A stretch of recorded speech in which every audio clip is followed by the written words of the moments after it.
Sir இப்போ நேற்று நம்ம சம் கொஷின்ஸ் டிஸ்கஸ் பண்ணோம், அப்புறம் கொஞ்சம் ரீமான் இன்டெகிரலில் கொஞ்சம் ரிசல்ட் பார்த்தோம். இப்போ நம்ம ஃபர்தராக அதை அப்படியே கண்டினியூ பண்ணலாம் சார். இப்போ லாஸ்ட்டாக கிளாஸில் நம்ம என்ன ரிசல்ட் பார்த்தோம் அப்படின்னா, அந்த ரிசல்ட்டோடைய கண்டினியூட்டி.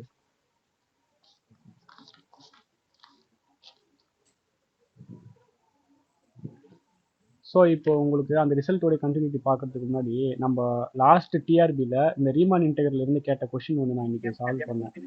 அதை நான் உங்களுக்கு ஷேர் பண்ணலான்னு பார்த்தேன். ஸோ அந்த கொஷின் இப்போ சால்வ் பண்ணிக்குவோம். சால்வ் பண்ணிவிட்டு நம்ம அடுத்து அந்த ஃபர்தராக நம்ம டிஸ்கஸ் பண்ணலாம் சார்.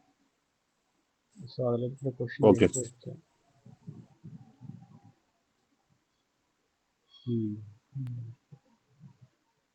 ஸோ 76th கொஷின் அப்படியே நான் உங்களுக்கு அப்படி இதில் ஸ்க்ரீனில் விசிபிளாக இருக்கிற மாதிரி காட்டுறேன். ஏன்னா வாட்ஸ்அப் கிளாஸ் இருக்கணும்.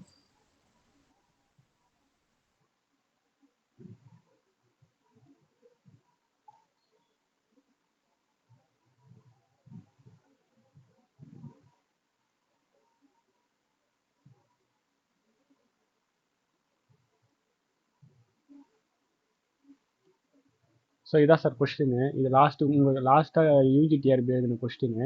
அதில் ரீமான் இன்டெகிரல்லேருந்து என்ன கொஸ்டின் கேட்டிருக்காங்க பாருங்க. எஃப் ஆஃப் எக்ஸ் ஃபங்க்ஷன் கொடுத்துட்டாங்களா, எக்ஸ் ஸ்கொயர் ஃபங்க்ஷன் கொடுத்துட்டாங்களா, இன்டர்வல் வந்து 0 to 1 கொடுத்துட்டாங்களா, அப்புறம் n வந்து இன்டிஜர் பாசிட்டிவ் இன்டிஜர் இருக்குன்னு சொல்லிட்டாங்களா, அவங்களே ஒரு பார்ட்டிஷன் கொடுத்துட்டாங்க. சிக்மா என்னன்றது பார்ட்டிஷன், அது 0 to 1/n 1/n to 2/n etcetera last n/n வரைக்கும் 1 வரைக்கும் போகுது. ஒரு சப்டிவிஷன் பார்ட்டிஷன் சொல்லுவாங்க, சப்டிவிஷன் சொல்லுவாங்க.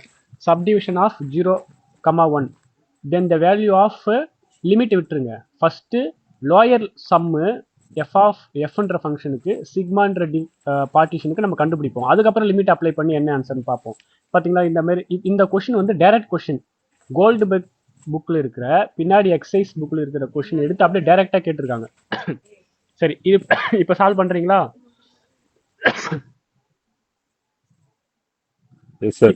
எக்ஸ் ஸ்கொயர்ன்ற ஃபங்க்ஷனுக்கு இந்த பார்ட்டிஷன் யூஸ் பண்ணி லோயர் சம் கண்டுபிடிங்க. அதுக்கப்புறம் நம்ம லிமிட் அப்ளை பண்ணிக்கலாம்.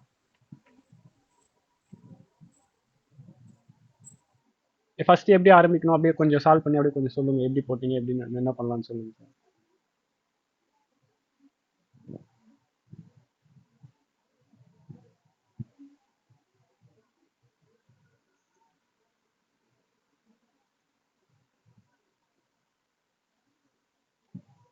லென்த் 1/n தானே சார்? ஆமா, எல்லா இந்த குட்டி குட்டி இன்டர்வலுக்கும் லென்த் 1/n தான். 1/n தான்.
சார் அப்பர் இது 1/n × 1/n + 1/n × 1/n இப்படி தானே சார் போகும்? ஆமாம். அப்போ 1 தானே இல்லை, இப்போ நம்ம லோயர் சம்மு எஃப் ஆஃப் எக்ஸ்ன்ற ஃபங்க்ஷனுக்கு சிக்மா என் கண்டுபிடிக்க போகிறோம். Small M into del X I வருங்களா. டெல் எக்ஸ்ஐன்றது எல்லா சமேஷன் வரும். Sorry, summation small M del X I. சரி, இப்போ நம்ம ஃபஸ்ட்டு இன்டர்வல் வந்து 0 to 1/n. எல்லா இன்டர்வலுக்குமே லென்த் 1/n தான். ஃபர்ஸ்ட்டில் வந்து ஸ்மால் எம்ன்றதால மினிமம் பார்க்கணும். ஃபங்க்ஷன் வந்து F of X equal to X square. X ஸ்கொயரில் 0 போட்டால் மினிமம் வருமா, 1/n போட்டால் மினிமம் வருமா அப்படின்னா 0 போட்டால் தான் மினிமம் வரும். அப்போ 0 ப்ளஸ்ஸு செகண்ட் இன்டர்வல் வந்து 1/n to 2/n. இதுக்கு லென்த் வந்து 1/n தான். அப்போ டெல் எக்ஸ்ன்றது 1/n. இப்போ இந்த இன்டர்வல்ல எந்த எக்ஸ் போட்டா நமக்கு மினிமம் கிடைக்கும்? 1/n போட்ட மினிமம் கிடைக்குமா, 2/n போட்ட மினிமம் கிடைக்குமா? 1/n. 1/n sir. அப்ப நான் இங்க 1/n போடணுமா 1/n ஸ்கொயர் போடணுமா? n square 1/n sir. Square. அப்போ 1/n ஸ்கொயர். ஸோ நெக்ஸ்ட் இன்டர்வலோட லென்த்து 1/n தான் வரும். அந்த இடத்துல ஸ்மால் m ஓட வேல்யூ என்ன வரும் அப்படின்னா 2/n த ஹோல் ஸ்கொயர் வரும். கரெக்ட்டுங்களா? Yes sir. Yes sir. Yes sir. Plus plus etcetera plus லாஸ்ட்டில் நீங்கள் இப்படியே பார்த்துட்டே போனீங்கன்னா லாஸ்ட் இன்டர்வல் என்ன வரும் அப்படின்னா எக்ஸெட்ரா n-1/n n/n வரும். கரெக்ட்டுங்களா? லாஸ்ட் இன்டர்வல் அண்டர்ஸ்டுட்டா? Yes sir. Yes sir. n-1/n. n-1/n அப்ப into whole 1/n. ஆமா n-1/n the square into 1/n. So இதை நம்ம சிம்பிளிஃபை பண்ண போகிறோம். 1/n எல்லாமே காமனாக இருக்குது, வெளியே எடுத்துருவோம். அப்புறம் 1/n ஸ்கொயரு, 0 plus அப்புறம் 2 square by n square plus 3 square by n square plus etcetera லாஸ்ட்டாக n-1 square by n square. n square எல்லாமே காமனாக இருக்குது, வெளியே எடுத்துருவோம். 1/n cube. ஸோ நமக்கு என்ன இருக்கும்? 1 square plus 2 square plus etcetera plus n-1 the square. So இதுக்கு என்ன சார் ஃபார்முலா வரும் நமக்கு? square of the first n natural number formula sir. n into n plus 1 2n plus 1 by 6. அப்போ n னா 2n n plus 1 minus by 1. 6. n னா n minus 1. இங்க n minus 1. n into அப்ப n plus 1. into n into 2n plus 2n minus 1. இது 2n 2n plus 1. கரெக்டா sir? Yes sir. n into n minus plus 1 1 வந்துரும். 2n plus 1 by 6. So இதை simplify பண்ணுறோம். n cancel ஆகிடும். So n minus 1 n minus 1 into 2n 2n minus minus 1 divided by n square. 1 by 6n n square. நீங்க 6 கொஸ்டின்ல 6 இருக்கு, sorry sir.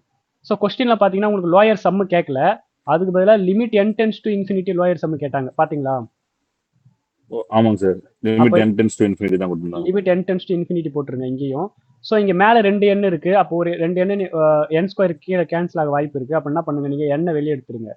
n வெளியே எடுத்தா இங்க n ஆமா n square 1 minus 1 by n n square minus 1 minus 1 by n into 2 minus 1 by n. 2 minus 1 by n. கீழே 6 times n square n square cancel ஆயிடும். இப்போ limit n tends to infinity போட்ட உடனே 1 by n 0 ஆயிடும், 1 by n 0 ஆயிடும். So அப்போ நமக்கு என்ன கிடைக்கும்? இங்க 2 by 6 ன்னு கிடைக்கும். 2 by 6. அப்போ 1 by 3. ஸோ ஆன்சர் வந்து 1 by 3. ஆப்ஷன்ல 1 by 3 இருந்துச்சு, கவனிச்சிங்களா? Yes sir. சி ஆப்ஷன் இருந்துச்சு. Sir 1 by 6. ஸோ பாருங்க எவ்வளோ ஈஸியாக கேட்டிருக்காங்க. ஆக்சுவலாக இது ஈஸின்றத இது ஒர்க் அவுட் பண்ணால் ஈஸி தான். ஆனால் கோல்டுபெர்க் பின்னாடி இருக்கிற எக்ஸசைஸில் இருக்கிற டைரக்ட் கொஸ்டினை கேட்டிருக்கான். அதுதான் இங்கே அந்த அளவுக்கு ஈஸியாக போயிடுச்சு இந்த கொஸ்டின். ஏன்னா அந்த புக்கை ரெஃபர் பண்ணவங்க எல்லாருமே இதை போட்டிருக்க வாய்ப்பு இருக்கு. ஸோ நம்ம ஃபர்தராக என்ன எக்ஸ்பெக்ட் பண்ணலாம் அப்படின்னா, ஸோ இந்த ஃபங்க்ஷனை மாற்றலாம். ஸோ ஆனால் அவங்க கொஸ்டின் செட்டர் வந்து இது எந்த மெனக்கெடுமே எடுக்கல, எதையுமே மாற்றலை, அப்படியே இருக்கிறது அப்படியே எடுத்திருக்காங்க. இருக்கிற மாதிரியே கொடுத்துருக்காங்க. ஆமா. ஸோ நெக்ஸ்ட் டைம் நம்ம இந்த ஃபங்க்ஷன் மாற்றி கேட்கலாம். இல்லைனா கோல்டுபெர்க் புக்கில் இருக்கிற ரீமான் இன்டெக்ரல் எக்ஸசைஸில் வேற ஏதோ ஒரு எக்ஸசைஸ் ப்ராப்ளத்தை எடுத்து கேட்கலாம், இல்லை வேற ஏதோ எக்ஸசைஸ் ப்ராப்ளம் தான் மாடிஃபை பண்ணி கேட்கலாம்.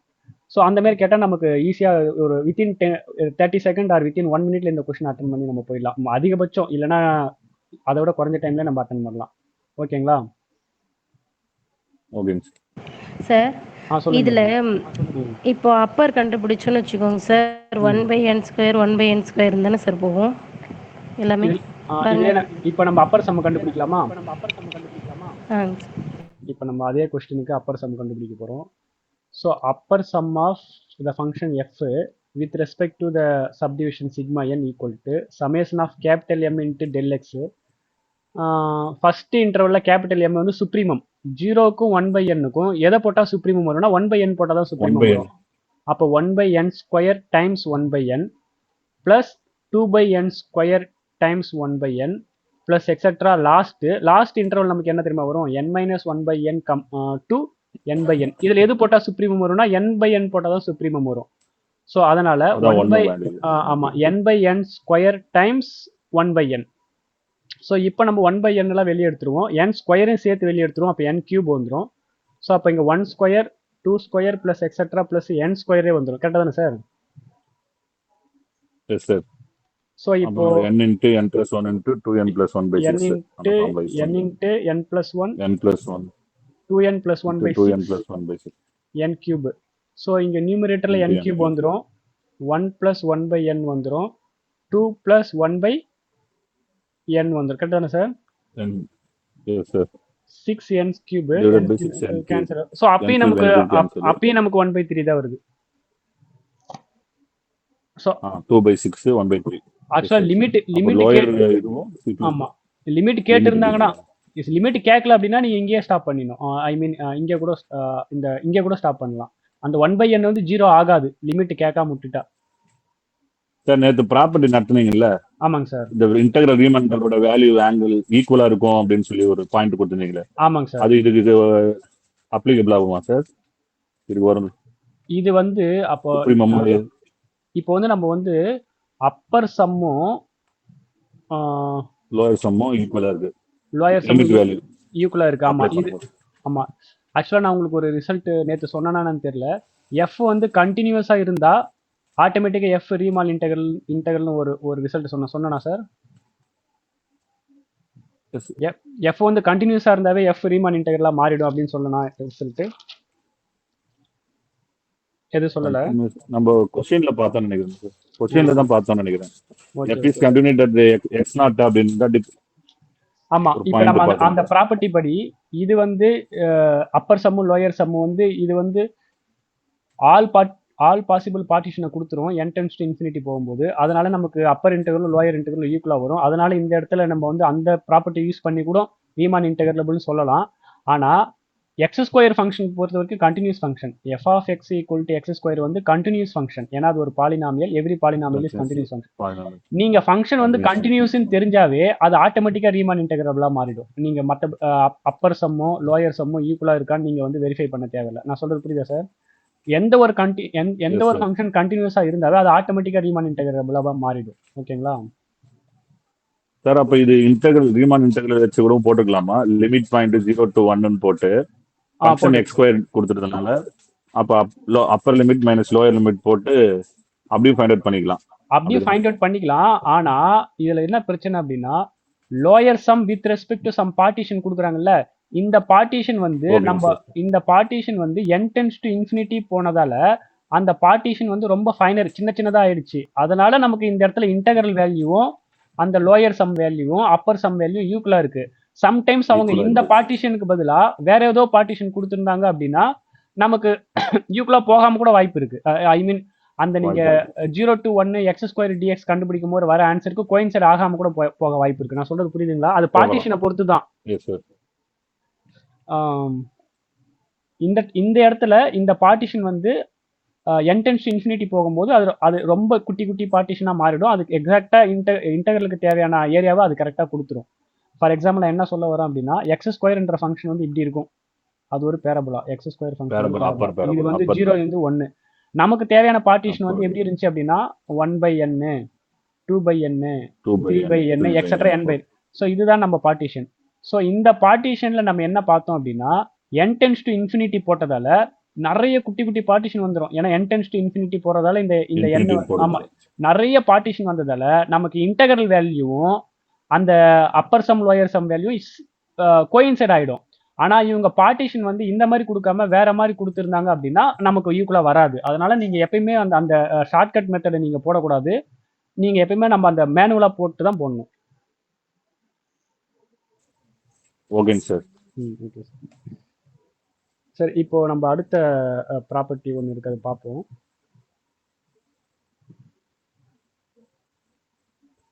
f is a bounded function in the closed and bounded interval a, b. இதை எழுதிக்குங்க. we say அந்த ப்ராப்பர்ட்டி கூட அடுத்த property எழுதிக்குங்க. then we say that f is Riemann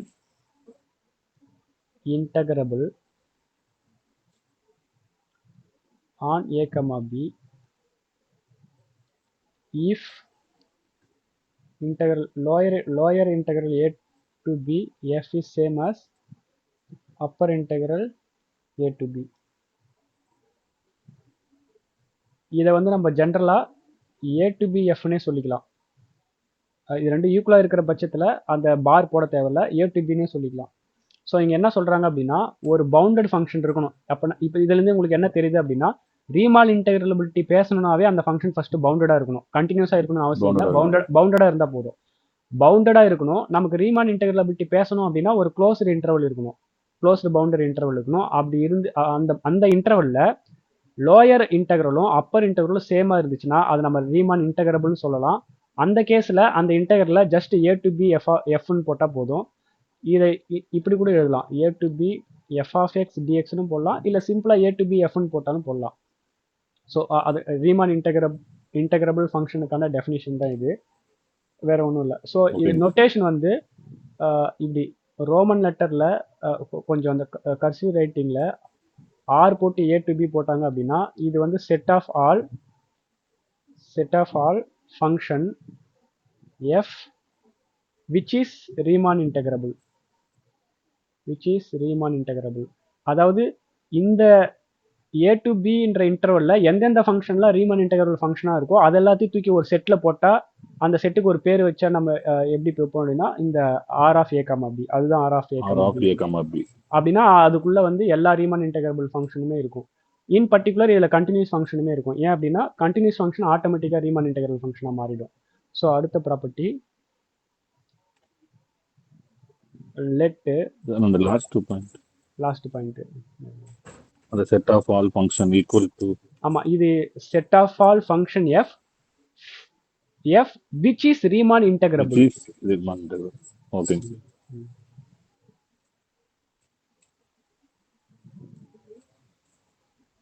அடுத்து let f be a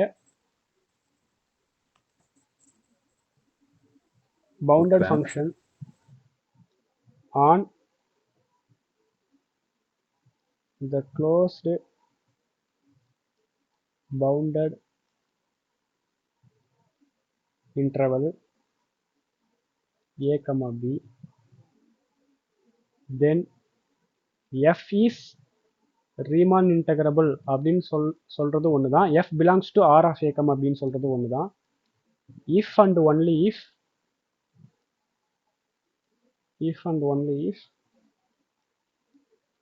for each epsilon greater than 0 there exists a function, there exists a subdivision, subdivision நாலும் ஒன்று தான், partition, there exists a subdivision sigma of a comma b such that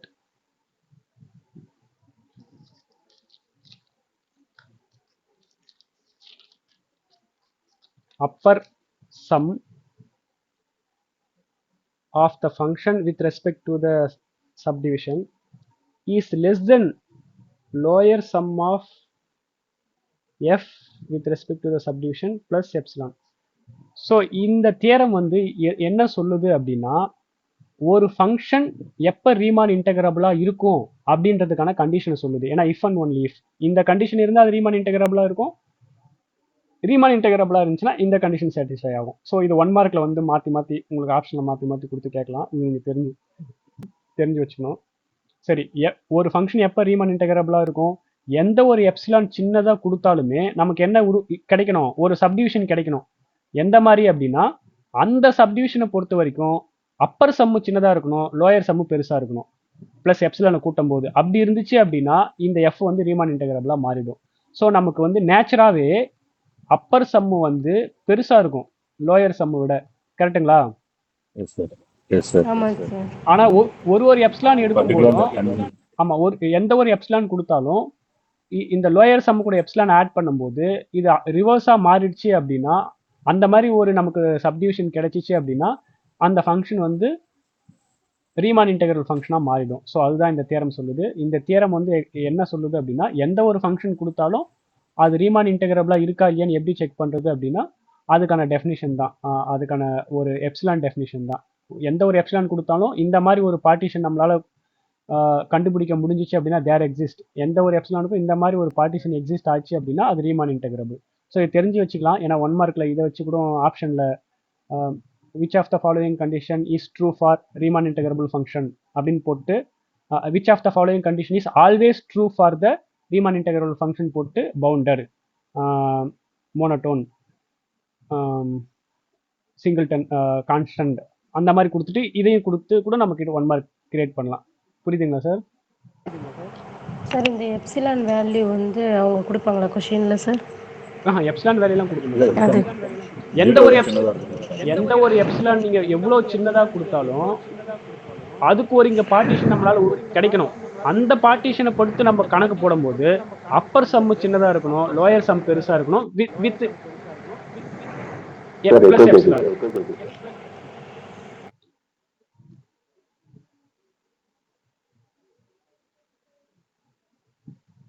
எந்த ஒரு epsilon கொடுத்தாலும் நமக்கு ஒரு partition கிடைக்கணும். With respect to that partition upper sum சின்னதாக இருக்கணும் இந்த குவான்டிட்டியோட. அப்படி நம்மளால ஒரு பார்ட்டிஷனை கண்டுபிடிக்க முடிஞ்சிச்சு அப்படின்னா இது வந்து ரீமான் இன்டெகிரல் ஃபங்க்ஷன். ஸோ நம்ம சீக்வன்ஸோட டெஃபினிஷன் என்ன சொல்லுவோம்? கிவன் எப்சிலான் கிரேட்டர் தென் 0க்கு தேர் எக்ஸிஸ்ட் ஒரு n கிடைக்கணும். எந்த மாதிரி அப்படின்னா such that modulus of an minus L is less than epsilon for all n more than or equal to n.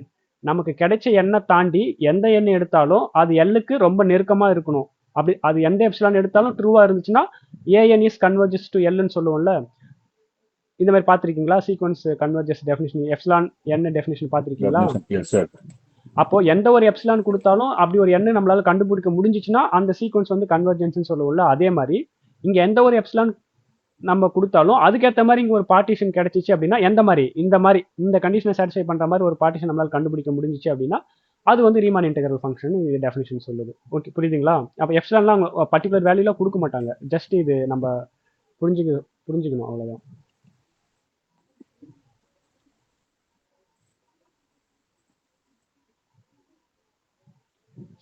Okay, இப்போ அடுத்த ஒரு ப்ராப்பர்ட்டி நம்ம பார்ப்போம். எழுதுறேன்.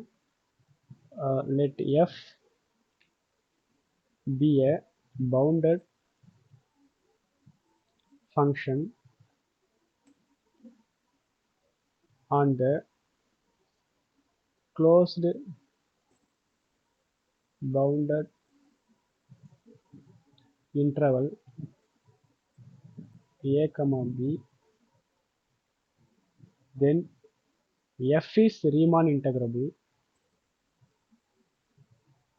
if and only if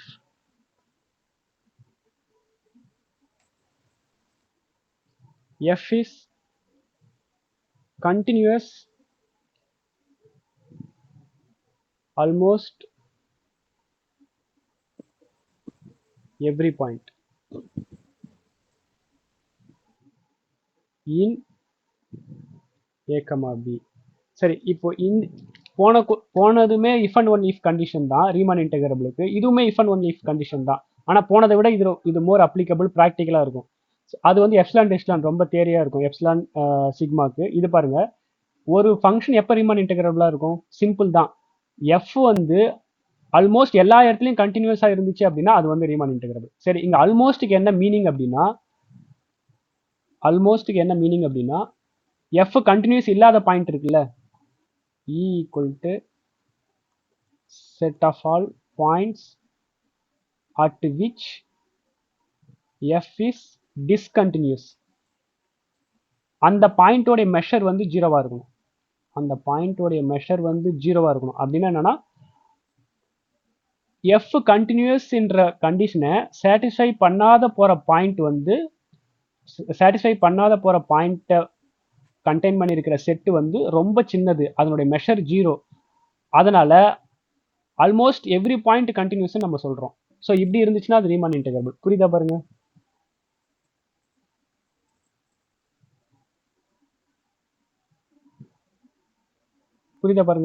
சரிங்க, கீழே E equal to set of all points at which F is discontinue சொல்றீங்களா sir? அது புரியல சார். அதாவது ஆல்மோஸ்ட் எவ்ரிவேருக்கு என்ன மீனிங்னு சொல்றேன். ஃபார் எக்ஸாம்பிள் உங்க கிளாஸ்ல ஒரு உங்க ஸ்கூல்ல ஒரு 5047 பேர் படிக்கிறாங்கன்னு வச்சுக்கோங்க உங்க ஸ்கூல்ல. அதில் வந்து ஒரு 2 பேர் ஃபெயில் ஆகிட்டான்னு வச்சுக்கோங்க. இப்போ வந்து உங்க ஸ்கூல் ஒரு விசிட்டர் வராரு, யாரோ ஒருத்தர் வராங்க, உங்க ஸ்கூல்ல எல்லாருமே பாஸ் ஆப்பா அப்படின்னு கேட்டாங்கன்னா almost every student is pass தான் நீங்க சொல்லுவீங்க. அப்போ ஆல்மோஸ்ட்ன்ற வார்த்தை யூஸ் பண்ணுவீங்க, கரெக்ட்டுங்களா? Yes sir. சரி, இப்போ நான் இன்னொரு இதே சுச்சுவேஷன்ல இதே நம்பர் ஆஃப் ஸ்டூடெண்ட்ல ஒரு 1047 பேர் ஃபெயில் ஆயிட்டாங்க. 1047 பேர் ஃபெயில் ஆயிட்டாங்க. ஸோ இப்போ ஒருத்தவங்க வராங்க, உங்க ஸ்கூல்ல எல்லாருமே பாஸ் ஆனாங்கன்னு கேட்டீங்கன்னா நீங்க வந்து almost every person is pass நீங்க உங்களால சொல்ல முடியாது, கரெக்ட்டுங்களா? முடியாது. Yes sir. அப்பனா இங்க என்ன நடக்குது அப்படின்னா, ஃபெயில் ஆனவங்களுடைய குவான்டிட்டி ரொம்ப சின்னதா இருக்கு, ஜீரோக்கு கிட்ட இருக்கு. அதுதான் நான் சொல்றேன். இப்போ ஆல்மோஸ்ட் எவ்ரிவேர் கண்டினியூஸ் அப்படின்னா டிஸ்கண்டினியூ ஆகிற குவான்டிட்டி வந்து சின்னதா இருக்கு. டிஸ்கண்டினியூ ஆகிற பாயிண்ட்ஸ் எல்லாம் தூக்கி ஒரு செட்டில் போட்டீங்க அப்படின்னா அந்த செட்டோடைய மெஷர் வந்து ஜீரோ. ஆல்ரெடி நான் உங்களுக்கு மெஷர்னா என்னன்னு சொல்லியிருப்பேன். ஒரு செட்டை வந்து நீங்க ரியல் நம்பர்ல குறிச்சிங்க அப்படின்னா அதோட லென்த் தான் மெஷர்னு சொல்லியிருப்பேன். அப்போ அதுக்கு லென்த்தே கிடையாது. ஸோ அப்போ லென்த்தே இல்லாத ஒரு செட்டு, அப்போ லென்த்தே இல்லைன்னு என்ன அர்த்தம்? அது பாயிண்டா இருக்கும். ஒரு பாயிண்ட்ல டிஸ்கண்டினியூ, இந்த பாயிண்ட்ல டிஸ்கண்டினியூ, ஒரு இன்டர்வலா, அதாவது 1 to 0ன்ற நடுவில் இருக்கிற எல்லா பாயிண்ட்லையும் டிஸ்கண்டினியூ அப்படிலாம் கிடையாது. ஒரு டிஸ்கிரீட் பாயிண்ட்ஸ்ல தான் அது வந்து எப்படி இருக்கு, டிஸ்கண்டினியூவா இருக்கு. அதை வந்து நம்ம ஒமிட் பண்ணிடலாம். அதனால தான் நம்ம அட்மோஸ்ட் எவ்ரி பாயிண்ட்ஸ்னு சொல்றோம். இப்போ புரியுதுங்களா பாருங்க?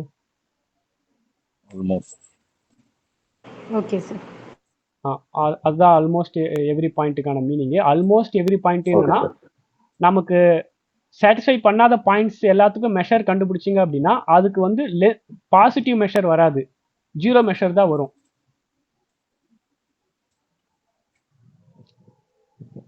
ஃபார் எக்ஸாம்பிள் வந்து எஃப் வந்து டிஸ்கண்டினியூஸ் ஒன்லி அட் 2 பாயிண்ட்ஸ் அப்படின்னா இதுக்கு only discontinues only at 2 பாயிண்ட்னா 2 point தவிர மற்ற எல்லா பாயிண்ட்லயுமே இது கண்டினியூஸ், அப்படிதானே சார் அர்த்தம்? Yes sir. அப்போ டிஸ்கண்டினியூ ஆகிற பாயிண்ட் வந்து 2 பாயிண்ட் தான். இப்போ 2 பாயிண்ட் நீங்க ரியல் நம்பர்ல குறிச்சிங்கன்னு வச்சுங்களேன், ஏதோ 2 பாயிண்ட் ஸ்டார் ஆர் ஏதோ ஸ்டார் 2 பாயிண்ட் குறிச்சிங்க அப்படின்னா இந்த 2 பாயிண்ட்டுக்கு எங்கன்னா லென்த் உங்களால கண்டுபிடிக்க முடியுமா? லென்த்ன்றது கிடையாது. அப்பனா அதனுடைய மெஷர் ஜீரோ. அதனால இதை வந்து நம்ம என்ன சொல்லிக்கலாம், ஆல்மோஸ்ட் எவ்ரி பாயிண்ட் இது வந்து கண்டினியூஸ்னே சொல்லிக்கலாம். நான் சொல்றது புரியுதா பாருங்க?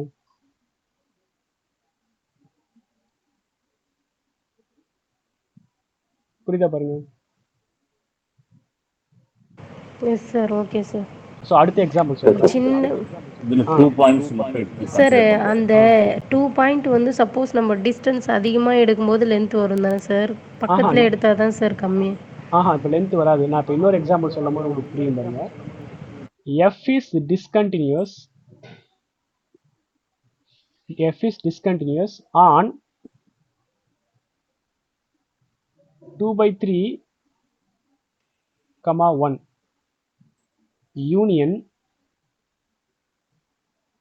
7, 7.5. அப்படின்னா என்ன அர்த்தம் அப்படின்னா எஃப் வந்து இங்க இந்த இன்டர்வல் இருக்கிற எல்லா பாயிண்ட்லயுமே டிஸ்கண்டினியூ. அப்போ இந்த ஃபங்க்ஷன் எப்படி இருக்கும் அப்படின்னா 2/3, 0, 1, 2/3, இங்கே 7, இங்கே 7.5. இங்கெல்லாம் இந்த ஃபங்க்ஷன் கண்டினியூஸாக இருக்கும். இங்கே 0 போட்டோன்னா சரி விடுங்க, ஒன்றும் பிரச்சனை. இது -1, இது 0. சரி, இப்போ இங்கெல்லாம் அந்த ஃபங்க்ஷன் கண்டினியூஸாக இருக்கும். இங்கெல்லாம் கண்டினியூஸாக இருக்கும். இந்த 2க்கும் 1/2க்கும் நடுவில் இருக்கிற எல்லா பாயிண்ட்லையுமே டிஸ்கண்டினியூவாக இருக்கும். அதுக்கப்புறம் 1 தாண்டி கண்டினியூஸாக இருக்கும். 7ல கண்டினியூஸாக இருக்கும். 7க்கும் 7.5 நடுவில் இருக்கிற எல்லா பாயிண்ட்லையும் டிஸ்கண்டினியூவாக இருக்கும். அதுக்கப்புறம் 7.5 கண்டினியூஸ். அதுதான் இதுக்கு meaning. F is discontinue only on இந்த இன்டர்வல்ல. கரெக்ட்டுங்களா? இப்போ புரியுது இந்த ஃபங்க்ஷன் புரிஞ்சுங்க. இப்போ எந்தெந்த பாயிண்ட்லாம் இது டிஸ்கண்டினியூன்னு பார்த்தோம்னா இதுக்கு நடுவில் இருக்கிற எல்லா பாயிண்ட்லையுமே டிஸ்கண்டினியூ. அப்போ அதுக்கு ஒரு லென்த் இருக்கு. அந்த லென்த் என்னது? 1 - 2/3. 1/3 லென்த் இருக்கிற அளவுல 1/3 மெஷர்னா ஒன்றும் கிடையாது, அந்த செட்டோடைய லென்த். இப்போ இந்த லென்த் இருக்கிற இடத்துலையும் பிளஸ் இங்க ஒரு 0.5. அப்போ டோட்டலாக நமக்கு என்னது? இது 1/2. அப்போ நம்ம டோட்டலாக எவ்வளோ லென்த் இருக்கிற செட்டில் வந்து இது வந்து பார்த்தோம் அப்படின்னா கிராஸ் மல்டிப்ளை பண்ணிக்கோங்க. 5/6 லென்த்தில் இருக்கிற செட்டில் வந்து இது டிஸ்கண்டினியூ. அதனால இதுக்கு மெஷர் இருக்கு. அப்போ மெஷர் ஆஃப் த செட்டு வந்து 5/6 பாசிட்டிவ் குவான்டிட்டி, ஜீரோ கிடையாது, சம் பாசிட்டிவ் நம்பர் வருது. அதனால நம்ம ஆல்மோஸ்ட் எவ்ரி பாயிண்ட்ல இது கண்டினியூஸா நம்மளால சொல்ல முடியாது. புரியுதுங்களா? ஓகே புரியுதுங்களா மேடம்? Yes sir. அது இப்போ அந்த நம்ம பாயிண்ட்டு நீங்கள் சார் அந்த பாயிண்ட்டு பக்கத்தில் கிட்டத்தில் தான் எடுக்கணுமா சார்? சப்போஸ் கொஞ்சம் தூரமாக இருந்து எடுத்தால் டிஸ்கண்டினியூ அதிகமாக இருக்கும்ல சார்? அப்போது எஃப் வந்து அது சொல்கிறேன். கண்டினியூஸ் இல்லை அப்படின்னு சொல்லலாம்ல சார்? நாங்கள் சொல்கிறேன், 2 பாயிண்ட் எடுத்துக்கிறேன். ஸ்டார்னு இங்கே ஒரு பாயிண்ட்டு, இங்கே ஏதோ ஒரு பாயிண்ட்டு. இந்த ஃபங்க்ஷன் வந்து இப்படி வருது, இந்த இடத்துல டிஸ்கண்டினியூ ஆகிடுது, ஒரு இடத்துல டிஸ்கண்டினியூ ஆகிடுது, அப்புறம் இந்த இடத்துல டிஸ்கண்டினியூ, 2 இடத்துல டிஸ்கண்டினியூ வச்சுக்கலாம். இந்த இந்த இந்த ஸ்டார்லேயும் இங்கேயும் 2 இடத்துல டிஸ்கண்டினியூ. இது வந்து 7, இது வந்து 10, இந்த 2 பாயிண்ட்லேயே டிஸ்கண்டினியூ வச்சுக்கலாம். இப்போ E equal to set of all points where the function is discontinue போட்டேனா மேடம்? போட்டேனா சார்? இப்போ இதுக்கு மெஷர் கண்டுபிடிக்கணும். ஈன்ற செட்டுக்கு மெஷர் கண்டுபிடிக்கணும். மெஷர்னா என்னது? அந்த செட்டு அந்த செட்டோடைய லென்த்து, அந்த செட்டோடைய லென்த்னா அந்த செட்டுக்கு இருக்கிற நம்பர்ஸ் கிடைப்பட்ட டிஸ்டன்ஸ் கிடையாது. அந்த செட்டு வந்து எவ்வளோ லென்த்தை வந்து அந்த ரியல் நம்பர்ல என்ன பிடிக்குதுன்னு அர்த்தம். இந்த பாயிண்ட்டுக்கு எவ்வளோ லென்த் இருக்க முடியும்? ஃபர்ஸ்ட் ஆஃப் ஆல் பாயிண்ட்டுக்கு லென்த்தே கிடையாது, அப்போ 0. இந்த பாயிண்ட்டுக்கு எவ்வளோ லென்த் இருக்க முடியும்? ஃபர்ஸ்ட் ஆஃப் ஆல் பாயிண்ட்டுக்கு லென்த்தே கிடையாது, 0. அப்போ இந்த செட்டோட லென்த் வந்து 0, அப்போ மெஷர் 0ன்னு அர்த்தம். புரியுதுங்களா? Yes sir. அதே மாதிரி ஒரு ஃபங்க்ஷன் வந்து 7ல் டிஸ்கண்டினியூ, 10ல் டிஸ்கண்டினியூ, 100ல் டிஸ்கண்டினியூ, 200ல் டிஸ்கண்டினியூ, ஒரு 1000 வரைக்கும் டிஸ்கண்டினியூ வச்சுக்கலேன். இது எத்தனை பாயிண்ட் இருந்தாலுமே அது எல்லாத்துக்கும் லென்த் 0 தான். அப்படி லென்த் 0ன்னும் போது அது எல்லாமே மெஷர் 0 தான் வந்துடும். சரி, அப்போ எப்போதான் சார் மெஷர் கிடைக்கும் அப்படின்னா, உங்களுக்கு ஒரு இன்டர்வலாக வரணும். ஒரு இன்டர்வல் இருக்கிற எல்லா பாயிண்ட்லையுமே டிஸ்கண்டினியூ அப்படின்ற கேஸில் தான் உங்களுக்கு மெஷர் சம் மெஷர் வரும். அந்த கேஸில் தான் உங்களுக்கு ஆல்மோஸ்ட் எவ்ரி பாயிண்ட்ன்றது கட் ஆகும், மற்றபடி கட் ஆகாது. ஸோ எந்தெந்த இடத்துல கட் ஆகாதுன்னு சொல்கிறேன் பாருங்க. ஃபைனைட் பிளேஸில் மட்டும் டிஸ்கண்டினியூவாக இருக்குது அப்படின்னா மெஷர் 0 தான், அந்த இடத்துல கட் ஆகாது, அந்த இடத்துல ஆல்மோஸ்ட்னு போட்டுக்கலாம். கவுண்டபிள் பாயிண்ட்லையும் டிஸ்கண்டினியூஸ் இல்லாமல் அங்கேயும் மெஷர் 0 தான், அங்கேயும் உங்களுக்கு ஆல்மோஸ்ட் கட் ஆகிடும். அன்கவுண்டபிளில் மட்டும் மெஷர் 0 வரலாம், மெஷர் 0 இல்லாமலும் போகலாம். கான்டோர் செட்டுன்னு நான் ஒன்று நடத்தினேன். கான்டோர் செட்டில் அது அன்கவுண்டபிள் செட்டு தான், ஆனால் மெஷர் ஸ்டில் 0 தான். ஸோ அந்த மாதிரி செட்டுக்கு ஆல்மோஸ்ட் எவ்ரிவேர்னு சொல்லிக்கலாம். 0,1 அன்கவுண்டபிள் செட்டு தான், ஆனால் அதுக்கு மெஷர் இருக்குது, 1 தான் அதனோட லென்த்து. ஸோ இதுக்கு வந்து ஆல்மோஸ்ட்னு சொல்ல முடியாது. ஸோ இந்த கிளாசிஃபிகேஷன் உங்களுக்கு புரியுதா பாருங்க, இல்லைனா இன்னொரு டைம் சொல்கிறேன்.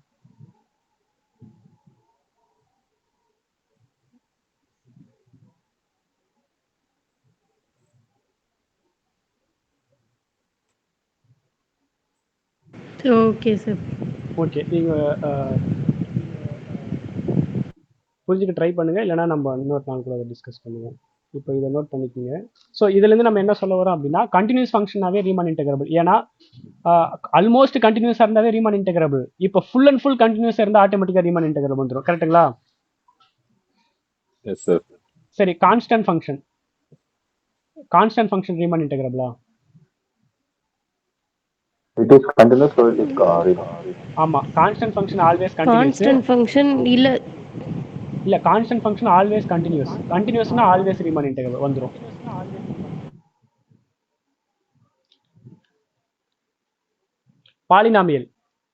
Polynomial function Riemann இன்டெகிரபிளா?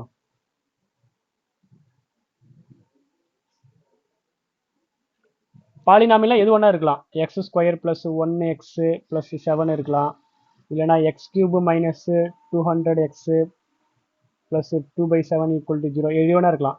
எந்த பாலினாமியல் கொடுத்தாலும் அது ரீமான் இன்டெகிரபிளா இருக்குமா அப்படின்னு நான் கேட்குறேன்.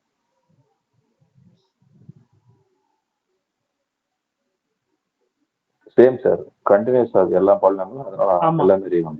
Correct answer. Every polynomial is continuous, every continuous function is Riemann integrable. ஓகேங்களா? ஸோ அடுத்து trigonometry function sin x. Sine function Riemann இன்டெகிரபிளா? சைன் ஃபங்க்ஷன் கண்டினியூஸ், அதனால ரீமான் இன்டெகிரபிள். ஓகேங்களா சார்? இது எப்படி சார் சொல்றீங்க? Polynomial function continuous, constant function கண்டினியூஸ்னு. அது பாலினாமியல் ஃபங்க்ஷன் வந்து கண்டினியூஸ்ன்றது பேசிக்.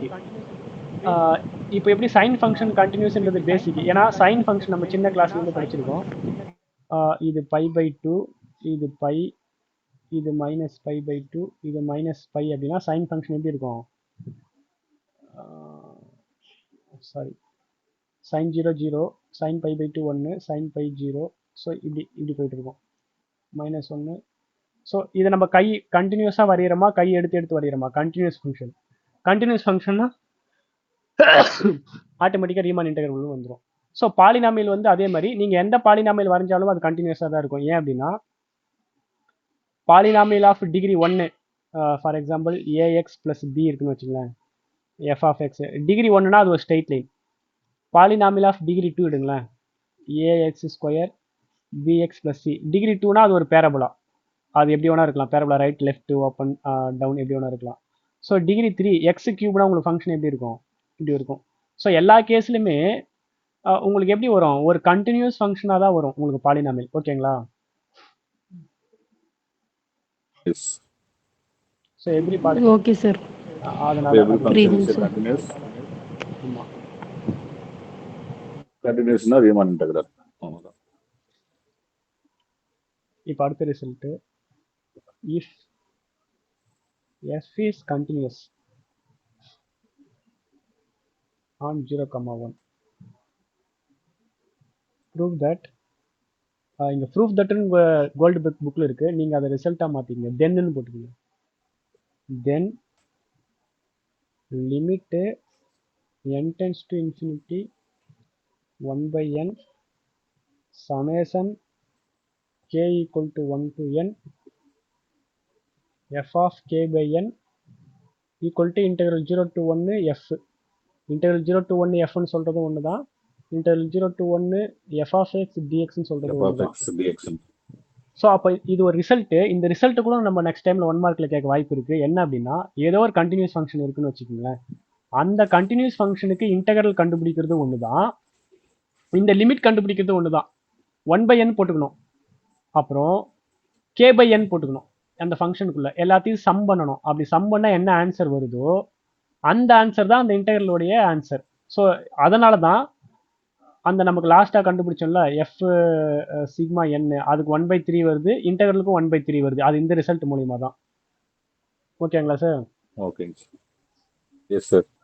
ஸோ இது லாஸ்ட் டைம் அந்த 1 மார்க் கேட்டிருந்தாங்க.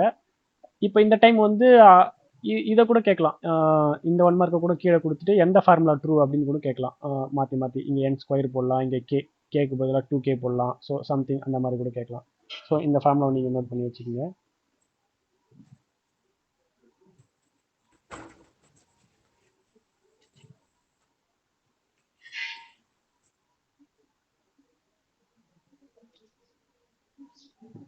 ஸோ மொத்தம் எத்தனை ரிசல்ட் சார் வந்திருக்கு?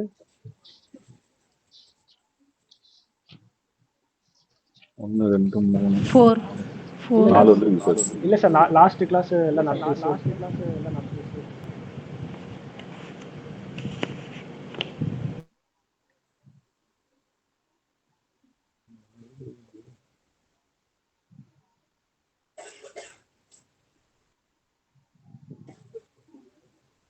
சார் லாஸ்ட் கிளாஸில் 5 கொடுத்துருக்கீங்க சார், இப்போ ஒரு 4.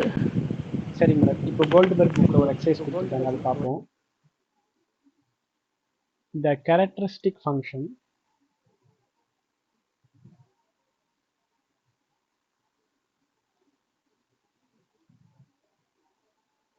of the set 0, 1/10, 2/10, 3/10, etc. 1. இந்த கேரக்டரிஸ்டிக் ஃபங்க்ஷன் வந்து ரீமான் இன்டெகிரபிளா இல்லையா அப்படின்னு கேட்குறாங்க. ரீமான் இன்டெகிரபிளா இல்லை ரீமான் இன்டெகிரபிள் இல்லையா அப்படின்னு கேட்குறாங்க. ஸோ இப்போதைக்கு உங்களுக்கு கேரக்டரிஸ்டிக் ஃபங்க்ஷனாக என்னென்னு தெரியாது, அப்படி தானே sir? Yes sir. Characteristic function அந்த செட்டுனா என்ன அப்படின்னா, அந்த செட்டில் இருக்கிற பாயிண்ட்டுக்கு மட்டும் இமேஜ் 1, மற்ற பாயிண்ட்டுக்கெல்லாம் இமேஜ் 0.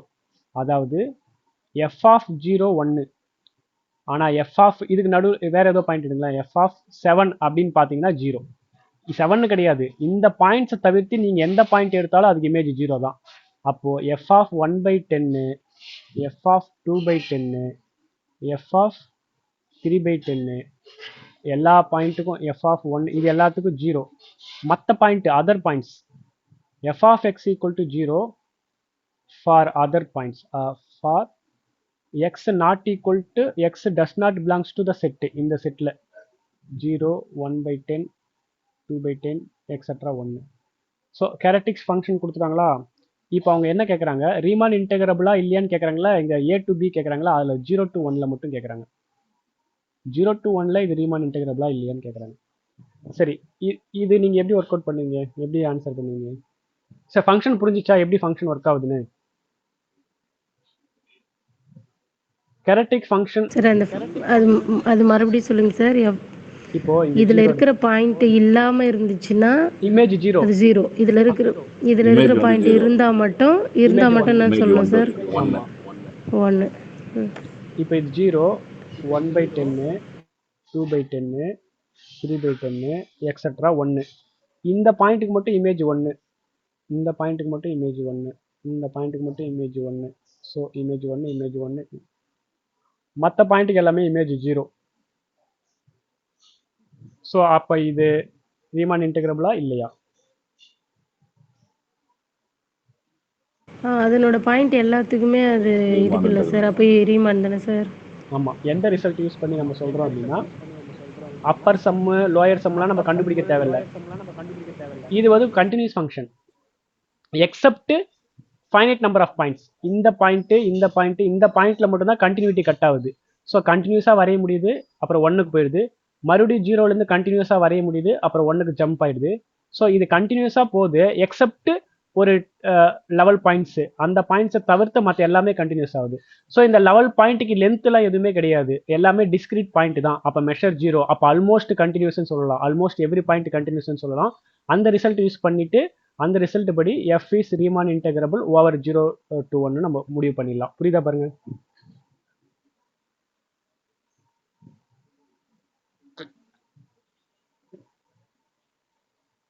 புரியுதா பாருங்க?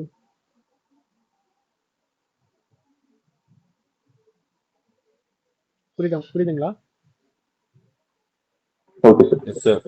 ஓகே. இப்போ அடுத்து அவங்க கீழே இன்னொரு ஃபங்க்ஷன் கொடுத்துருக்காங்க.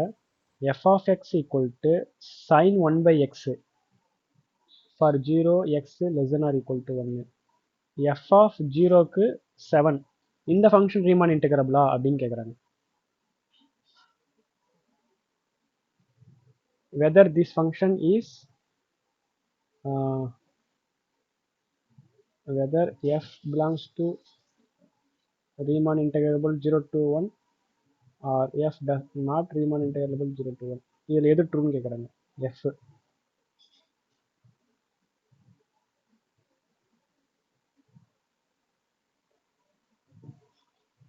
சார் இது நாட் தானே சார் வரும்? சைன் 1/0ன்னு போட்டோன்னா சைன் இன்ஃபினிட்டி வரும்ல சார்? நீங்கள் சைன் 1/0 போடக்கூடாது. ஏன் அப்படின்னா 0க்கு தான் அவன் தனியாக கொடுத்துட்டான்ல. 7ன்னு போடணுங்களா? ஆமாம்.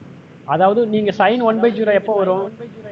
எக்ஸுக்கு பதிலாக 0, இங்கே எக்ஸுக்கு பதிலாக 0 போட்டால் தானே மேடம் அங்கே 0 வரும். நீங்கள் எக்ஸுக்கு பதிலாக 0 போட்டால் எஃப் ஆஃப் 0 இல்லை வரும். எஃப் ஆஃப் 0 தான் அவன் தனியாக டிஃபைன் பண்ணிட்டான்ல, அப்படின்னா நீங்கள் இங்கே 0 போடவே கூடாது. இந்த சைடில் பாருங்க, 0 இல்லாத எக்ஸுக்கு மட்டும்தான் இது. ஆமாம். அப்போ இது ஒரு கண்டினியூஸ் ஃபங்க்ஷன், இது ஒரு கண்டினியூஸ் ஃபங்க்ஷனு. ஆனால் 0ல மட்டும் டிஸ்கண்டினியூஸ் வரும், 0ல மட்டும் டிஸ்கண்டினியூஸ் வரும். ஏன்னா 0ல வந்து 7 சொல்லிட்டாங்க இல்லையா. இப்போ இந்த ஃபங்க்ஷன் நீங்கள் பார்த்தீங்க அப்படின்னா நல்லா தான் பிஹேவ் ஆகும். ஆனால் 0க்கு பக்கத்தில் வரும்போது ரொம்ப ஆசிலேட் ஆகும், ரொம்ப ஆசிலேட் ஆகிட்டு 0ல கண்டினியூட்டி கட் ஆகிடும். ஒரு பாயிண்ட்ல கட் ஆனால் பிரச்சனை இல்லை, ஃபைனைட் நம்பர் ஆஃப் பாயிண்ட்ல கட் ஆனால் பிரச்சனை இல்லை. அது ஆல்மோஸ்ட் எவ்ரி பாயிண்ட்ல கண்டினியூஸாக இருக்கிறதால ரீமான் இன்டெகிரபிள் வந்துடும். ஸோ சைன் 1/x வந்து உங்களுக்கு போன டைம் கூட யூஜிடிஆர்பியில் கேட்டிருக்காங்க. அது எப்படி இருக்குன்னு நீங்கள் உங்களுக்கு ஒரு ஃபீல் வேணும் அப்படின்னா நான் உங்களுக்கு ஆல்ரெடி சொல்லியிருந்தேன். டெஸ்மாஸில் போனீங்க அப்படின்னா எல்லா ஃபங்க்ஷனுமே நம்மளால் பார்க்க முடியும் அப்படின்னு. அதை நான் உங்களுக்கு காட்டுறேன். ஸ்க்ரீன் தெரியுதா சார்? தெரியுதுங்க சார். Yes sir. ஸோ இப்போ சைன் 1/l ஃபங்க்ஷனை பார்ப்போம். ஸோ இதில் போயிட்டு கீபோர்ட் இதில் போயிட்டு ஃபங்க்ஷனில் போயிட்டு சைனில் போயிட்டு 1/l எக்ஸ் புரியுதுன்னா உங்களுக்கு ஃபங்க்ஷன் இப்படி காட்டும். ஸோ இதில் நீங்கள் பார்த்தீங்கன்னா தெரியும், ஜீரோக்கு கிட்ட போகும்போது ரொம்ப ஓவராக ஆசிலேட் ஆகுதா, அப்போ ஜீரோவில் மட்டும் இது கண்டினியூஸ் கிடையாது, மற்ற எல்லா இடத்துலையும் இது கண்டினியூஸ். ஏன் ஜீரோவில் கண்டினியூஸ் கிடையாது அப்படின்னா, ஜீரோ கிட்ட போகும்போது மேலே எங்கேயும் போயிட்டு வரும். ஸோ இப்படி ஜீரோக்கு கிட்ட போகும்போது மேலே எங்கேயும் போயிட்டு வரதால அங்கே யூனிக் பாயிண்ட் அப்ரோச் பண்ணாது. அதனால ஜீரோவில் மட்டும் இது கண்டினியூஸ் கிடையாது, மற்ற எல்லா பாயிண்ட்லையுமே இது கண்டினியூஸ். புரியுதுங்களா? Yes yes sir. ஒரு பாயிண்ட்ல தான் கண்டினியூஸ் மிஸ் ஆகுது, மற்ற எல்லா பாயிண்ட்லயும் கண்டினியூஸா இருக்குது. அதனால ஆல்மோஸ்ட் எவ்ரி பாயிண்ட் கண்டினியூஸ், அதனால இது ரீமான் இன்டெகிரபிள் வந்துடும். ஓகேங்களா? Yes sir. Okay sir, okay sir. Yes sir. ஓகேங்களா? இப்போ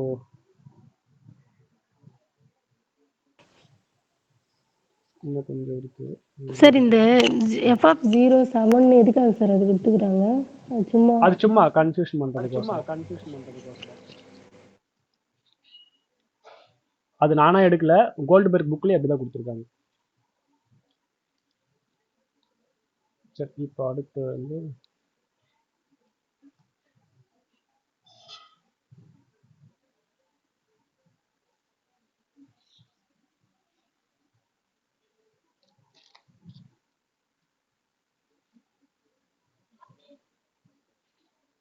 அடுத்த ரிசல்ட்டு எஃப் வந்து ரீமான் இன்டெகிரபிளா இருந்துச்சு அப்படின்னா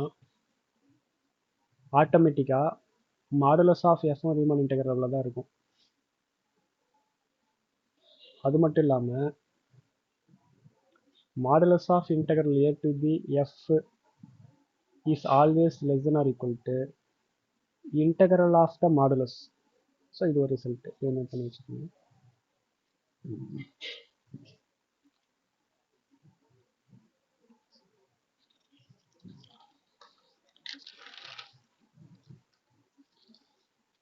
ஸோ அடுத்த ரிசல்ட்லாம் நம்ம ஆல்ரெடி ஃபெமிலியர் தான், நம்ம ஸ்கூல் லெவலில் படித்த கால்குலஸ் ரிசல்ட்லேயே வரும். ஏ டு பின்னு ஒரு ஃபங்க்ஷன் இருக்குது, ஏக்கும் பிக்கும் நடுவில் சின்னு ஒரு நம்பர் இருந்துச்சு அப்படின்னா நம்ம என்ன பண்ணிக்கலாம், இது ஏலேருந்து சியில் ரீமான் இன்டெகிரபிள், சியிலிருந்து பிலையும் ரீமான் இன்டெகிரபிள் அப்படின்னா நம்ம எப்படி பிரிச்சுக்கலாம், ஏ டு பின்னு போட்டுடலாம் சார், சி டு பி அப்படின்னு போட்டுக்கலாம். ஸோ அடுத்து லேம்டா டைம்ஸ் எஃப் ரீமான் இன்டெகிரபிளாக இருந்து லேம்டா ஏதோ ஒரு ரியல் நம்பராக இருந்துச்சு அப்படின்னா லேம்டா எஃப்னா ஆகிடும், நமக்கு ரீமான் இன்டெகிரபிள் ஆகிடும். அது நம்ம எப்படி எழுதலாம் அப்படின்னா, if F is Riemann integrable and lambda is any real number, then lambda f is also Riemann integrable. Also integral of lambda f is equal to lambda times integral of f அப்படின்னு ஒரு result இருக்கு. அதே மாதிரி addition of F ஜின்னு ரெண்டு Riemann integral வந்து addition பண்ணாலும் எஃப்க்கு தனியாக integral பண்ணி ஜிக்கு தனியாக இன்டெகிரல் பண்ணி ஆட் பண்ணுறதுக்கு சமம். ஸோ அதுவும் ஒரு ரிசல்ட் இருக்குது, நோட் பண்ணிக்கங்க. ஸோ அடுத்து இம்பார்ட்டன்ட் ஒரு ரிசல்ட் என்ன அப்படின்னா, எஃப் வந்து ரீமான் இன்டெகிரபிளாக இருந்து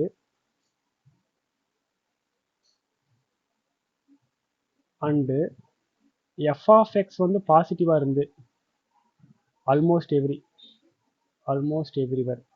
எவ்ரிவேர்னா என்ன அர்த்தம்னா, கொஞ்சம் இடத்துல நெகட்டிவாக இருந்தாலும் பிரச்சனை இல்லை, அந்த கொஞ்சம் இடம்ன்றது மெஷர் 0 ஆகிற இடத்துல மட்டும் ஆல்மோஸ்ட் எவ்ரிவேர் பாசிட்டிவாக இருந்துச்சுன்னா, almost everywhere positive on A comma பியில் மட்டும்தான், தென் என்ன நடக்கும், அந்த இன்டெகிரலும் பாசிட்டிவாக இருக்கும். அதாவது ஃபங்க்ஷன் பாசிட்டிவாக இருந்துச்சுன்னா கண்டிப்பாக அந்த இன்டெகிரலும் பாசிட்டிவாக இருக்கும். கொஞ்சம் இடத்துல நெகட்டிவ் போனாலும் பிரச்சனை இல்லை, கொஞ்சம் இடத்துல நெகட்டிவ் போனாலும் பிரச்சனை இல்லைன்னு சொல்கிறோம்ல, அதுதான் ஆல்மோஸ்ட் எவ்ரிவேரில் பாசிட்டிவ். கொஞ்சம் இடத்துல நெகட்டிவ் போகலாம், அதாவது நான் சொன்னல 2 பேர் ஃபெயில் ஆனாலும் பிரச்சனை இல்லை, நம்ம ஆல்மோஸ்ட் பாஸ்ன்னு சொல்லி பண்ணலாம். அந்த மாதிரி ஒரு ஃபைனைட் நம்பர் ஆஃப் பாயிண்ட்ஸில் கட் ஆகலாம், ஒரு இன்ஃபைனைட் நம்பர் ஆஃப் பாயிண்ட்ல கூட, ஒரு கவுண்டபிள் நம்பர் ஆஃப் பாயிண்ட்ல கூட கட் ஆகிக்கலாம், அதெல்லாம் பிரச்சனை கிடையாது. இதனுடைய கரோலரி என்ன அப்படின்னா, இது அப்படியே எஃப் கமா ஜி வந்து Riemann integrable A comma B and F வந்து less than or equal to G of X almost everywhere on A comma பினா, அப்போ நமக்கு என்ன ஒரு result, is less than or equal to G இந்த இன்டகரலோட இந்த இன்டகரல் சின்னதாக இருக்கும். ஸோ இதனுடைய கரோலரி இதாகுது.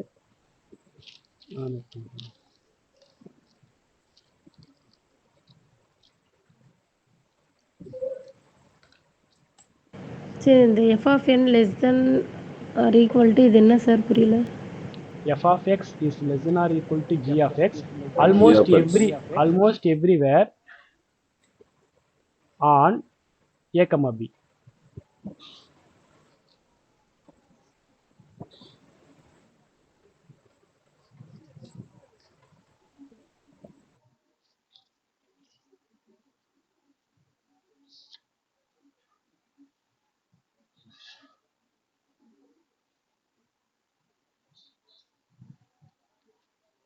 சார் இந்த ஸ்க்ரீனை கொஞ்சம் கீழே இருக்குங்க சார், மேலே ஒரு பாயிண்ட் விட்டு.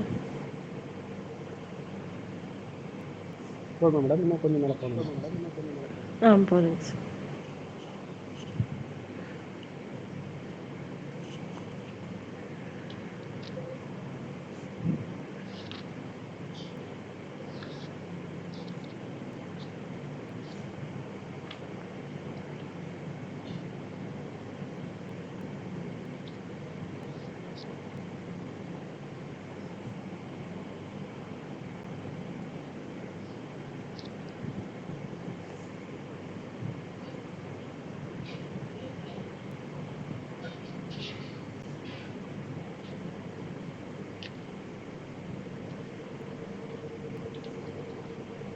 ஸோ நம்ம இதோட இந்த டாபிக் முடிச்சிருவோம்.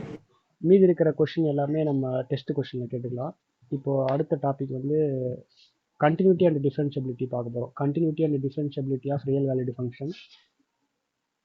சும்மா ஆல்ரெடி நான் உங்களுக்கு கண்டினியூட்டி ஆல்ரெடி நம்ம டைரக்ட் கிளாஸ்லேயே பார்த்துருக்கோம். சின்ன இங்கே ஒரு ரீகால் மட்டும். சரி, கண்டினியூஸ் ஃபங்க்ஷன் ஆர் கண்டினியூட்டி. ஏன்னா லாஸ்ட் டிஆர்பியில் கண்டினியூட்டியில் இருந்து கூட கொஷின் கேட்டிருக்காங்க. அதனால் நம்ம இந்த டாப்பிக்கில் கொஞ்சம் பார்க்கணும். ஒரு ஃபங்க்ஷன் எப்போ கண்டினியூஸ் இல்லாமல் போகும்? இது பாருங்கள், இந்த ஃபங்க்ஷன் பாருங்கள், இப்படி வருது, இப்படியே வருது இந்த ஃபங்க்ஷன். இந்த இடத்துல கட் ஆகுது, இந்த இடத்துல கட் ஆகிட்டு அப்படியே இங்கே இப்படி வந்து தொடருது.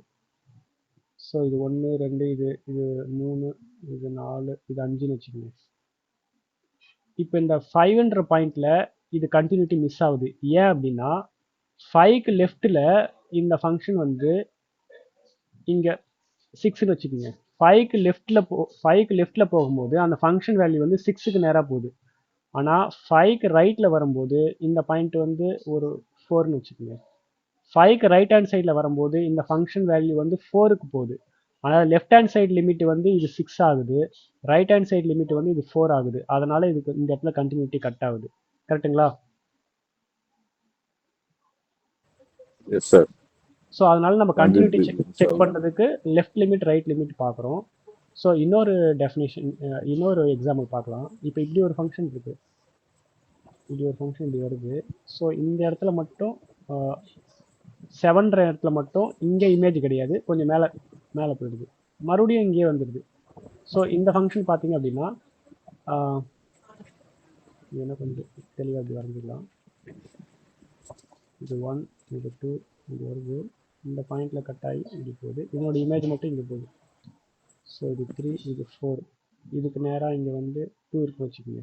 1 2 3 4. இப்போ பாருங்கள், 4க்கு லெஃப்ட் ஹேண்ட் சைடில் ஃபங்க்ஷனோட இமேஜ் வந்து 2, 4க்கு ரைட் ஹேண்ட் சைட்லேயும் ஃபங்க்ஷனோட இமேஜ் வந்து 2. அப்போ இங்கே லெஃப்ட் லிமிட்டும் ரைட் லிமிட்டும் சேமாக இருக்குது.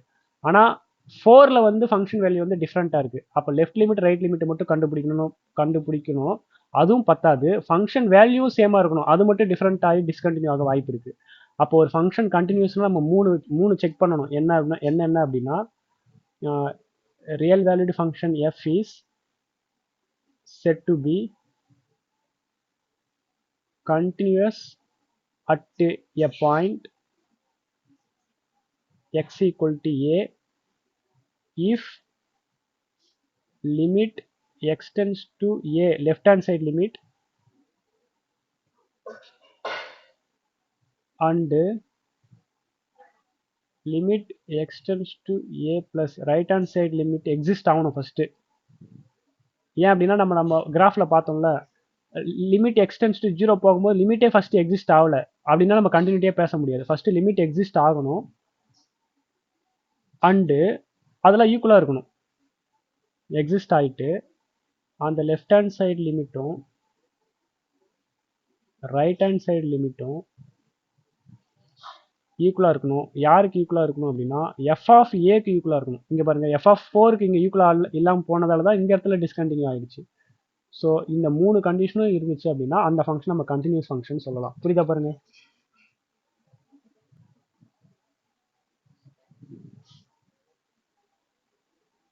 புரியுதா பாருங்க?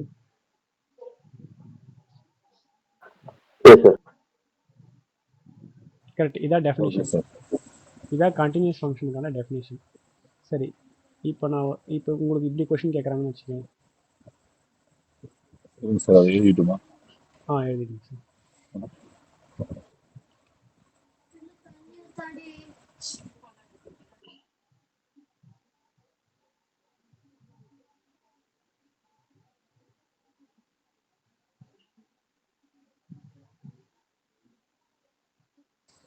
ஓகே சார், எழுதிட்டேன்.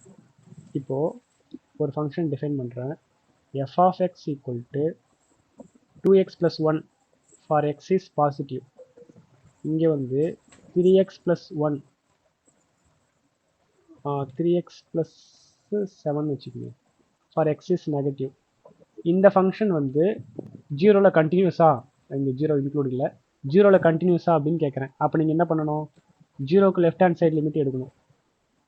இங்கே என்ன கொஸ்டின் கேட்குறேன் அப்படின்னா, is f is continuous at X equal to 0 அப்படின்னு கேட்குறேன். எக்ஸ் இந்த ஃபங்க்ஷன் வந்து 0ல் கண்டினியூஸா அப்படின்னு கேட்குறேன். அப்போ நீங்கள் என்ன பண்ணணும்? லெஃப்ட் ஹேண்ட் சைடு லிமிட் எடுக்கணும். Limit x tends to 0 minus f of X equal to limit x tends to 0 minus f of எக்ஸை ரீப்ளேஸ் பண்ணணும். என்ன ரீப்ளேஸ் பண்ணுவீங்க? 0க்கு லெஃப்ட்டில் 3x + 7. ஸோ அடுத்து எக்ஸுக்கு பதிலாக 0 சப்ஸ்டிட் பண்ணால் 7. அடுத்து ரைட் ஹேண்ட் சைடு லிமிட் கண்டுபிடிக்கணும். X tends to 0 plus f of X equal to limit x tends to 0 plus right hand side 0க்கு ரைட் ஹேண்ட் சைடில் 2x + 1. அப்போ 2x + 1 போட்டு எக்ஸுக்கு பதிலாக 0 போட்டால் 1 வரும். ஸோ எல்ஹெச்எல்லும் ஆர்ஹெச்எல்லும் டிஃப்ரெண்ட்டாக இருக்குது. அதனால் இதுவே டிஃப்ரெண்ட்டாக இருக்குது. அதனால் இதை நம்ம செக் பண்ண தேவையில்லை. அதனால் not continuous at X equal to 0ன்னு போட்டுடலாம். Therefore F is discontinuous at X equal to 0 போடலாம். சொல்கிறது புரியுதா பாருங்க? ஸோ அடுத்து இன்னொரு ஃபங்க்ஷன் சொல்கிறேன். F of X equal to x² for x is positive, 2x for x is negative. இந்த ஃபங்க்ஷன் 0ல் கண்டினியூஸா? Is f is continuous at X equal to 0 அப்படின்னு கேட்குறேன். அப்போ நீங்கள் என்ன பண்ணுவீங்க?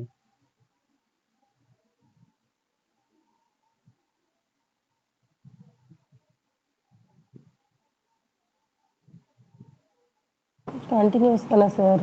f(0 = 0). ஆமாம், எல்ஹெச்எல் 0 வரும், ஆர்ஹெச்எல்லும் 0 வரும், ஃபங்க்ஷன் வேல்யூ 0 வரும். ஃபங்க்ஷன் வேல்யூ எப்படி கண்டுபிடிக்கிறது அப்படின்னா 0 யார் கூட இன்க்ளூட் பண்ணியிருக்காங்கன்னு பார்க்கணும். மேலே அப்போ எஃப் ஆஃப் 0வும் 0 தான். அப்போ கண்டினியூஸ் 0. ஸோ உங்கள் லாஸ்ட் இயர் டியர் இது மூணுமே சார் எல்ஹெச்எல் ஆர்ஹெச்எல் அப்புறம் எஃப் ஆஃப் வேல்யூ இது எல்லாமே கண்டுபிடிக்கணுமா சார்? மூணுமே? ஆமாம், மூணுமே சேமாக இருந்தால் கண்டினியூஸ். ஃபார் எக்ஸாம்பிள் நான் ஒருவேளை எப்படி டிஃபைன் பண்ணியிருந்தேன்னு வச்சுக்கோங்க.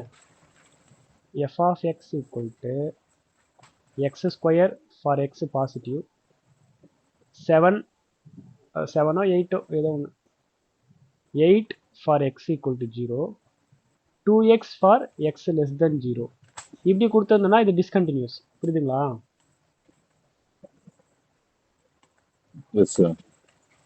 இது நீங்கள் கிராஃபில் போட்டிங்கன்னா உங்களுக்கு எப்படி தெரியுமா வரும்? 0க்கு லெஃப்ட்டில் அது ஒரு பேரபோலா. அப்போ இப்படி வரும். வேற கலர் யூஸ் பண்ணிக்கிறேன். 0க்கு லெஃப்ட்டில் அது ஒரு பேரபோலா x². இது வந்து x². 0க்கு ரைட்டில் 2x. 0ல 8, மாற்றி ஜீரோ கொடுத்துருக்கு. 0ல 8 8ன்றது இங்கே இருக்கும். ஸோ அந்த இடத்துல இந்த இடத்துல ஒரு டாட், இந்த இடத்துல ஒரு ஹாலோ சர்க்கிள். ஸோ 0க்கு ரைட்டில் ஒரு ஸ்ட்ரெயிட் லைன், 2xன்றது ஒரு ஸ்ட்ரெயிட் லைன். அப்போ இப்படி வரும். ஸோ அப்போ நீங்கள் இதை கையெடுக்காமல் வரைய முடியுமானா கையெடுக்காமல் வரைய முடியும். ஆனால் 0ல மட்டும் கை எடுத்துட்டு அங்கே போயிட்டு மறுபடியும் கீழே வந்து இப்படி கண்டினியூ பண்ணணும். அதனால இது 0ல டிஸ்கண்டினியூஸ். புரியுதுங்களா? இந்த படம் அப்படியே உல்டா வரும் சார். பேரபோலா ரைட் சைடில் வரும், கோடு லெஃப்ட்ல வரும் சார். ஓ சாரி ரைட் ஹேண்ட் சைடில் பேரபோலா மிஸ் தப்பாக போட்டேன். ஏன்னா ரைட் ஹேண்ட் சைடில் தானே எக்ஸ் ஸ்கொயர் இருக்கு. ஸோ ரைட் இங்கே ஹாலோ சர்க்கிள், 0 இருக்குனால இங்கே பேரபோலா, எக்ஸில் 2xன்றது ஒரு ஸ்ட்ரெயிட் லைனு, எக்ஸுக்கு 0ல 8, இது வந்து 8. ஸோ இது கை எடுக்காமல் வரைய முடியும். ஆனால் இந்த இடத்துல கை எடுத்துட்டு மறுபடியும் அங்கே போயிட்டு மறுபடியும் இங்கே வந்து கண்டினியூ பண்ணதால இல்லை 0ல டிஸ்கண்டினியூஸ். புரியுதுங்களா? சரி, இது ரைட் லெஃப்ட்னு எப்படி சார் சொன்னீங்க? First X positive, greater than positive greater than இருக்கு. Right hand. சரி சரிங்க சார். உங்களுக்கு என்ன question? F of X equal to, இப்போ உங்கள் கோல்டுபர்க்கில் இருந்துச்சுல்ல, sin 1/x for X is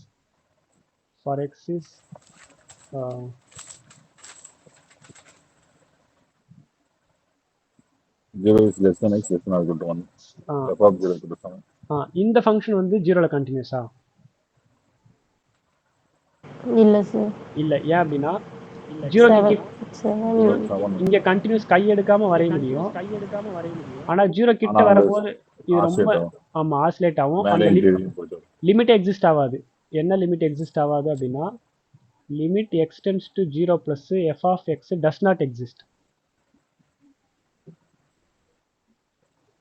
exist ஆனால் தானே அப்புறம் அது ஃபங்க்ஷன் வேல்யூ கூட ஈக்குவலாக இருக்கான்னு செக் பண்ணுறதுக்கு. இந்த லிமிட்டே எக்ஸிஸ்ட் ஆகாது. ஏன் அப்படின்னா 0 கிட்ட போகும்போது அது ஒரு ஃபைனைட் வேல்யூ அப்ரோச் பண்ணாது, ஆசிலேட் ஆகிட்டே இருக்கும். ஆனால் அந்த லிமிட்டே டஸ் நாட் எக்ஸிஸ்ட். அதனால இது வந்து டிஸ்கண்டினியூஸ் அட் 0. ஓகேங்களா? சரி, இப்போ உங்களுக்கு கேட்ட கொஷின் பார்க்கலாம். உங்கள் டிஆர்பியில் கண்டினியூட்டி அண்ட் டிஸ்கண்டினியூ பற்றி ஒரு கொஷின் கேட்டிருக்காங்க. அதை நான் உங்களுக்கு இப்போ காட்டுறேன்.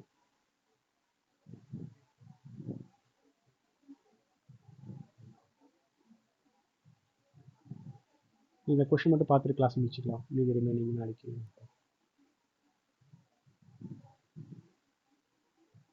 நாளைக்கு டிஃபரன்ஷியபிலிட்டிலாம் பார்ப்போம்.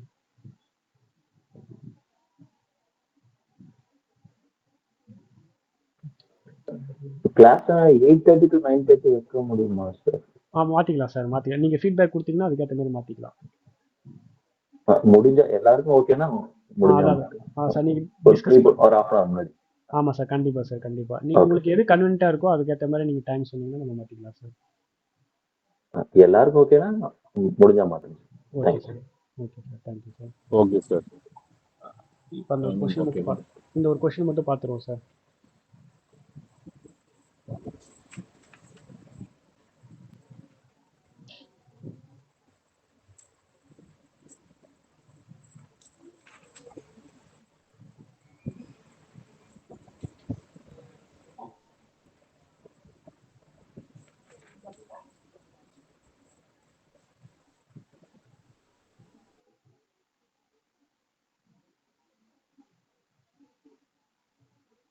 ஸோ இந்த கொஷினில் டிஃப்ரென்ஷியபிலிட்டியும் சேர்த்து கேட்டிருக்காங்க. அதனால் டிஃப்ரென்ஷியபிலிட்டி நம்ம நடத்திட்டு பார்த்தா உங்களுக்கு கரெக்டாக புரியும்னு நினைக்கிறேன்.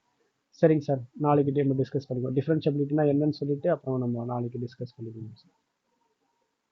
Okay sir, thank you sir. Okay sir, okay sir, thank you sir. Thank you sir. Thank you sir, thank you sir. Okay sir. Sir first mark எவ்வளோ சார் மார்க் ஸ்கூலில்? ஃபர்ஸ்ட் மார்க்கா சார்? 483 போட்டிருந்தாங்க சார். இல்லை அது இன்னொரு கேளு 492 592. அது நான் ஸ்க்ரீன்ஷாட் எடுக்கல அந்த பொண்ணோட ரிசல்ட்டு. 592 எங்கள் ஸ்கூலில் ஒரு பொண்ணு. 592 சார்? ஆமாங்க சார், ஆமாங்க சார். ஓகே. 583 போட்டுருந்தீங்களா?